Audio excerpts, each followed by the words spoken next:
అలా బాగా చూపించాడు. బాగా చూపించాడు. ఎక్సలెంట్ గా చూపించారు. Cinema super, block buster. బాగుంది. రామ్ చరణ్ హైలైట్. రామ్ చరణ్ యాక్టింగ్ అన్ని బాగున్నాయి, చాలా బాగున్నాయి. Super duper hit movie. చాలా బాగుంది, చాలా చాలా బాగుంది. బ్లాక్ బస్టర్, చాలా పెద్ద హిట్ అవుతుంది. చూడండి, వెయిట్ అండ్ సీ. హైలైట్స్ అంటే మూవీ చూడాలి, చాలా ఉన్నాయి, ఒకటని చెప్పలేము. సాంగ్స్ అన్ని బాగున్నాయి, యాక్టింగ్ బాగుంది, రామ్ చరణ్ది, హీరోయిన్ బాగుంది, చాలా బాగుంది. శంకర్ నెంబర్ 1. ఇంక డైరెక్షన్ సూపర్. రాక రాక మళ్ళీ 3 days బ్యాక్ వచ్చాడు. రామ్ చరణ్ చింపేసిండు అన్న, దేనికి తగ్గేదేలే. మూవీ సూపర్ ఉందన్న.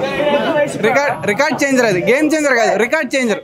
అసలు రంగస్థలంలో కూడా చూడలే నేను. డబల్ యాక్షన్ చింపేశాడు ఆ సినిమా. మామూలుగా లేదు చెప్తున్నా, ప్రభాస్ ఫ్యాన్ గా చెప్తున్నా, చింపేశాడు. శంకర్ గారు బ్యాక్. ఇండియన్ 2 ఇవన్నీ చూడొద్దు మీరు. శంకర్ గారిని ప్రీవియస్ గా మళ్ళీ ఎప్పుడు చూసారంటే దీంట్లోనే చూస్తారు మళ్ళీ. అసలు ఆ విజువల్ తమన్ గారు చింపేశారన్న. అసలు సెకండ్ హాఫ్ లో ఆ బీజిఎం ఇస్తారు. ఆ రామ్ చరణ్ గారి యాక్టింగ్ అసలు దండం పెట్టవచ్చు. అసలు ఆ ఎమోషన్స్ ఏంటి. అసలు నాకు రంగస్థలంలో చిట్టుబాబు క్యారెక్టర్ ఎంత నచ్చిందో దీంట్లో అప్పన్ గారి క్యారెక్టర్ ఎంత నచ్చింది. దానికి డబల్ అలా కొడుకు వచ్చి చేస్తాడన్న యాక్టింగ్ బా. అసలు ఇంకోటి ఏంటంటే విలను చింపేశాడు, హైలైట్. ఆయన మించిన మొగుడు రామ్ చరణ్ మామూలుగా లేదు. గేమ్ చేంజర్ కాదు, రికార్డ్ చేంజర్. సింపుల్గా చెప్తున్నా, శంకర్ గారు బ్యాక్. రామ్ చరణ్ గారికి నెక్స్ట్ వచ్చే ప్రాజెక్టులు మొత్తం సూపర్ హిట్ అవుతాయి. ఇది ఒక్కటి చూసుకో. పొలిటికల్గా ఎక్కువ చూపించలా, కానీ ఆ పొలిటికల్గా తప్పులు చేసే వాళ్ళని ఎదిరిస్తాడన్నా, చింపేస్తాడు. ఆ పలానా మామూలుగా ఉండదు. సినిమా అయితే బ్లాక్ బస్టర్ బ్రో. యాక్టింగ్ అయితే వేరే లెవెల్. రామ్ చరణ్కి ఇండస్ట్రీ 2 ఈ సినిమా మళ్ళీ వస్తుంది బ్రో. శంకర్ అయితే కన్నా భారతీ 2 తర్వాత మంచి కంబ్యాక్ ఇచ్చినారు bro.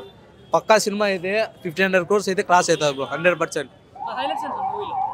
Climax bro, acting, Ram Charan acting చూస్తే పిచ్చి ఎక్కిపోతుంది. అసలు అంత క్లాస్ కానీ మాస్ కానీ వేరే లెవెల్ బ్రో. అసలు జై రామ్ చరణ్, జై పవన్ కళ్యాణ్ బ్రో. సినిమా మొత్తం ఉన్న అన్న అంటే ఎలా ఉండిద్దో లాస్ట్కి వచ్చి మళ్ళీ సంక్రాంతికి వచ్చాడు. సంక్రాంతికి వచ్చి చించి వదిలిపెట్టాడు. అంతేకాతే సంక్రాంతికి రాలేదు కానీ సంక్రాంతి ముందే వచ్చి సంక్రాంతి ఎలా ఉండేది చూపించాడు. సినిమా బాగుందన్న. సినిమా అయితే బ్లాక్ బస్టర్ బాగుంది, హిట్. డైరెక్షన్ కూడా సూపర్ అన్న. ఆ పాటల సీన్లో కానీ, డ్యాన్స్ పరంగా కానీ, యాక్టింగ్లో కానీ, విలన్ హీరో మధ్యలో ఉన్నది డైలాగులే కానీ సూపర్గా ఉన్నాయి. ఎక్కడ తగ్గేది ఉండదు అన్న. ఫైట్లు అయితే సూపర్ అన్న, 4-5 ఫైట్లు సూపర్ అన్న, బాగుంది. తమగా మ్యూజిక్ బాగుంది అన్న. మళ్ళీ ఒకసారి 2-3 సార్లు చూడవచ్చు సినిమా. అలా ఎక్కడ స్లో ఎమోషన్ అంటూ లేదు, అంతా ఇంట్రెస్ట్గా ఉంది. నెక్స్ట్ సీన్ అంటే ఇంట్రెస్ట్గా ఉంది. డైలాగులకే సూపర్గా ఉంటుంది అన్న. ఆ డైలాగులు పిచ్చి నవ్వుకుంటారు అసలు, అలాగ ఉన్నాయి డైలాగులు. సినిమా ఒక్కసారి చూస్తే మళ్ళీ చూడాలనిపించింది, అలాగుంది సినిమా. బాగుంది అన్న, సూపర్. 100కు 100 మార్కులు ఇస్తానన్న సినిమా.